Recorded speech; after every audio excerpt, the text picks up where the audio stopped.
Howdy! Welcome to Aspire Mountain Academy. I'm Professor Curtis, your instructor for this course in Introductory Statistics. In less than 10 minutes, this video explains what the coefficient of determination is and how to calculate it using StatCrunch. Well, yeah, using StatCrunch and also by hand, the old school way. It's pretty simple either way. So let's get started. Technically, here's the definition for coefficient of determination. It's the amount of variation in y that is explained by the regression line. So, it's just simply what you're doing is you're just establishing a proportion.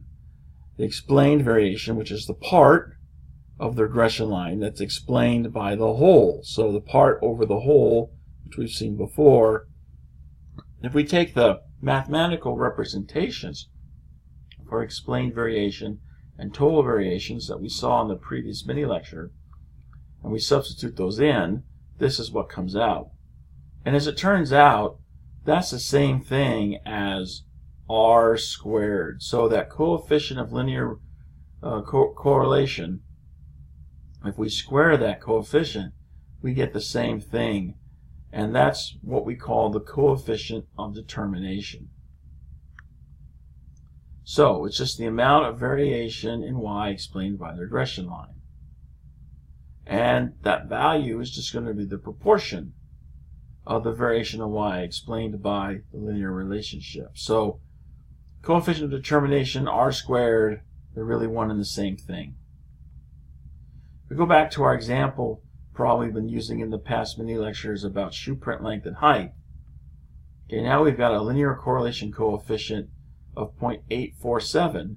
So then our coefficient of determination, we just square that number, and there we go, 0.717. This means 71.7% of the variation in height is explained by the linear relationship between shoe print length and height. And that's really all there is to it. I mean, I know it's the technical definition makes it sound, really deep and intense, but it really isn't. That's all there is to it. Just take your r value and square it. Let's talk for a brief moment about serial killers. Because everyone knows sugar kills every day. Killing children, killing adults, killing everyone. Serial killers coming to a theater near you. So we've got the amounts of sugar and calories that were recorded for 16 different cereals. And so we, did our little correlation analysis. I got an R value of 0.149. There's your regression equation. And the mean of 16 amounts of sugar, so the 16 sugar amounts, if you take the average, the mean value is 0.295. And for the calorie counts, the mean value is 3.76. Not sure where they're getting that average of 3.76 from, but I mean, it is an average value, so you got to have some stuff. I mean, I don't know any cereals that have 0 calories.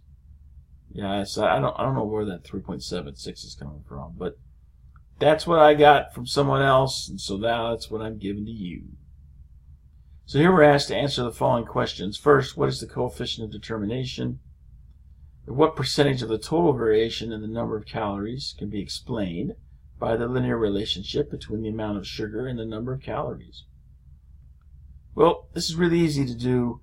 First, the coefficient of determination. We were given a value for r there in the problem statement, so all we've got to do is just square that value for r. So 0.149 squared becomes 0.022201. You can round that to as many decimal places as you're asked for. That's your coefficient of determination. And then the second question is pretty easy. We just take that coefficient of determination and transform it from a decimal form to a percent form. So move that decimal place 2 places to the right, and we get 2.2201%. Again, you can round that to as many decimal places as you're asked for. And that's all there is to it. Let's look at another example problem. This one we've seen before in a previous mini lecture where we were looking at lemons and car crashes. But now we're going to ask ourselves some different questions about that same data. So first, what is the coefficient of determination? Second, what percentage of the total variation in car crashes can be explained by the linear relationship between the weight of imported lemons and car crash fatalities? And third, what is the 95% prediction interval for car crash fatalities given 300 metric tons of imported lemons? So we've got the same data that we did before. We're just answering different questions about it. First, what is the coefficient of determination? Well, we can calculate our linear regression coefficient pretty simple. Go to StatCrunch once the data is in there and hit Stat, Regression, Simple Linear. Tell StatCrunch where to find your data, press Compute, and out comes this results window. And you can see the coefficient of determination. You can get the R value and square it if you want, but StatCrunch actually does that for you. Okay, so if you look right here, just below your R value is R squared. So you can just take that number there and run with it. There's your coefficient of determination. Second, what percentage of the total variation in car crashes can be explained by the linear relationship between the weight of imported lemons and car crash fatalities?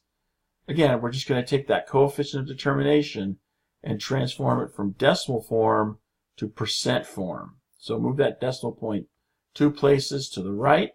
That gives us 91.96%. The last question asks for a 95% prediction interval. So what we're going to do is go back into our options window in StatCrunch and come down here to the area where it says prediction of Y. We're going to put in the value that they give us, the 300 metric tons of imported lemons. That's our independent variable that we're using to make a prediction. So we put that in there. 95% is the level. That's the default. So we don't need to change that at all. And then we just go ahead and hit Compute. And out comes the results window with the predicted values table just below the ANOVA table. And there at the end of that table, you can see there's your prediction interval. Just read it right off the table. Round it to as many decimal points as you're asked for. You can take that and run with it. And that's all there is to it. And that brings us to the end of this mini lecture. I hope you found it helpful.